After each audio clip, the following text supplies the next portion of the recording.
Hello everybody, my name is Zen, and Season 4 in Diablo 4 has begun, and I'll tell you what, it is the best season so far. I mean, we've only had 4 seasons, but the game is really different, and in an awesome way. This is the best that Diablo 4 has ever been, and you know what? If you have Game Pass, you could play Diablo 4 right now, so you don't even have to go buy the game. But if you do own the game, then you could jump in and start checking out what has been added. Now, the first thing is that gear has been redone in a really good way. No longer you're going to be sitting at your inventory staring at gear being like, crap, like what is actually the best of these? It's just like you have to actually look into all the stats, everything. It sucked before, and now it is a lot easier to understand. Gems are easier to use and understand. There's a bunch of changes that make this generally a lot better of a game, and I think now, if you've never played Diablo 4, is the best time to jump in, because you're not having to deal with all the annoying stuff that we had to deal with before. But what is in this season? Well, there is no seasonal theme. The seasonal theme is that there was a massive patch and they've changed a bunch of stuff. But of course, we still have a new battle pass to work through, a new seasonal journey to work through, and a bunch of rewards to get. So let's jump in and talk about what you're going to be doing this season. Now, what's the easiest way to level up and play? Well, don't mind me and my posse. I'm playing the minion Necromancer, and it is very powerful. So if you want something just like very straightforward and easy for season 4, jump in, play Necromancer, and do a bunch of summons. It's fun. It's really fun. But when you're playing the season, there is no like major seasonal thing that you'll be doing. I do recommend doing the Blood Tides. Currently, there is not one up. There is about to be one. They're almost always running. There's like a small moment in between the Blood Tides that you won't see it, but it'll pop up. So you'll do the Blood Tide and just do the events there. There'll be a couple bounties and whatnot. But the point is, while doing that, you're going to be gaining reputation with the Iron Wolves. And here on the map, right over in Kyrgyzstan, you'll have this waypoint for the Iron Wolves encampment. Go there, and you'll slowly be earning reputation with them as you're clearing stuff in the Blood Tide, the Hell Tides, sorry. And in the Hell Tides, I keep saying Blood Tides because that's what it was in the Vampire season, but it's stuck in my head now.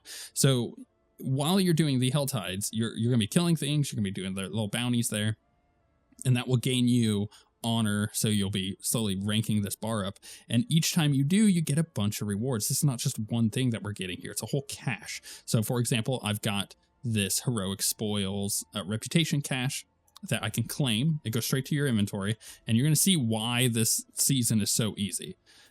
It just drops a whole lot of crap. Ooh, I got a sacred unique chest armor on that one. And like this stuff is really good. Two sacred uniques out of that one cache. This is a 730 item power compared to my 729, which is not bad. And I'm not really using Bloodlands, but you know, it's a pretty good piece of armor. And then same thing with this, it's a 730 piece. The ring I got is a 700. The other ring is another 700. That's 700, and that's 700. So you see, like, this is really good. I've actually taken too long to come pick up this cache.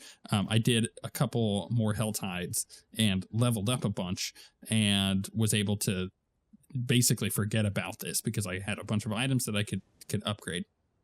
So yeah, you just go through this, you're going to be getting a bunch of rewards. I'm already more than halfway through this honor, but I'm also level 53. And in fact, I jumped into this world tier at level like 40, I think is what it was. And I was still blasting things with this Necromancer build. It's really, really easy to level up this season, and it's very quick.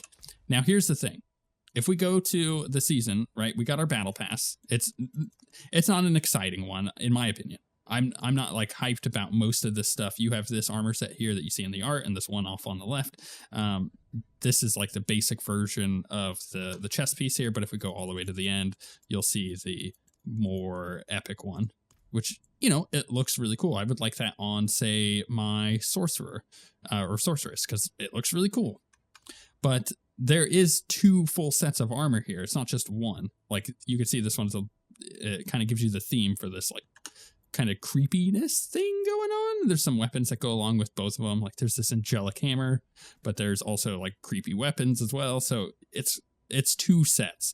You're also getting different portals as you would for everything else. In my opinion, this is the weakest of the battle passes that we've had, but it's also got some cool stuff in it. I like the horse a lot, like the lightning horse. If we take off the armor, is really cool looking. So it just kind of depends. Here's the light version of the portal. It just kind of depends on what you're into. Maybe you like this, maybe you don't. I think it's being very subjective, but I'm blasting through it, just playing and not really even thinking. The seasonal journey is also really easy this season. And here's the thing. Every time you complete one of these chapters, you get so many rewards. Gone are the previous seasons of like, you're getting a couple things for your codex. No, it's like you're straight up just getting these caches, and you get so much out of these caches anytime you finish a chapter. It's really powerful. So you just go through and you're just playing the game. It's all like really easy stuff. Complete world events, complete a legion event, upgrade your wolves honor. Like, it's just really easy stuff that you're going to be doing anyways as you're playing. As you could tell, there's anything crazy here. Just like in the previous seasons, though, there are a couple that are for the blood marked areas, which is fine. You don't need to do those to finish these chapters. And then finally, the final chapter gives you the crafty looter title if you wanted to complete it. You don't even need to get this far. You're probably going to get, I don't know, maybe to Slayer or Champion before you finish your battle pass. It's going to go very quick this season. So I recommend jumping in and just playing. But yeah, here's the Helltide. It's up, right? So I got 54 minutes to go do these. There's a couple of these quests, these bounties to go do. So for example, this one is to kill Blood Maiden, this one is to kill Harbingers, but there is a little different of a thing in these zones. Conveniently, it spawned here, so I could show you. So we still have our cinders that we're collecting. Nothing different with that. There are these hearts, though, that you will be getting, and you have to contribute these. There's 3 of them. You don't have to contribute 3, but there needs to be 3 contributed into these little event areas. It'll spawn a bunch of waves and then a big boss. You'll get a bunch of stuff out of that. And then you have this threat meter. When it fills up, a bunch of enemies will spawn, and you'll kill them all. There's nothing, it's not crazy. There's nothing crazy going on with this. It's just nice. It makes the Helltide a little different, a little bit more interactive, and there's more stuff going on with it. The final thing to this, though, is there's special consumables, such as this Holy Bolts elixir. So for 15 minutes after killing an enemy, Holy Bolts fire from a corpse of that enemy, and then you gain 6% experience. There's the momentum, so you gain movement speed, and then there's also the mind cage, which increases the level of Helltide monsters by 10, which just means that you're going to level up faster during this hour. You also get more cinders and threat. So it's just really good. You just use these as soon as they pop up. Just use them. They're really, really good, especially this Holy Bolts one. It's insane for leveling. I will quickly show you what I mean by that, but in my opinion, this season is, if you were ever like, I just want to sit down and play Diablo for a bit, this is the most fun way to play Diablo 4 since its launch. And it's just a lot of fun. So every time something dies, you'll see those little Holy Bolts out of this one, and it does so much damage. And as you can tell with this minion build, I'm not even really having to do much. Like, I've got some abilities that I'll cast here and there. They're fun, but are they like hyper good? Not really. I'm just gonna let my minions kill everything, and all my screen just gets cleared by this potion. Highly recommend it. But if you have any questions about this season, let me know in the comments. If you have any concerns, you're like, oh, I've never really played Diablo 4, like, what should I know? Again, ask those questions in the comments, and if you're interested in sharing your opinion on what you think of the game, I'm totally interested in hearing that, because it's a weird one. You know, the game launched about a year ago, and there have been several updates. There have now been 4 seasons, and the game has changed significantly since then. And later this year, we have an expansion coming out. So I'm really curious to hear what you guys think of Diablo 4 as a whole.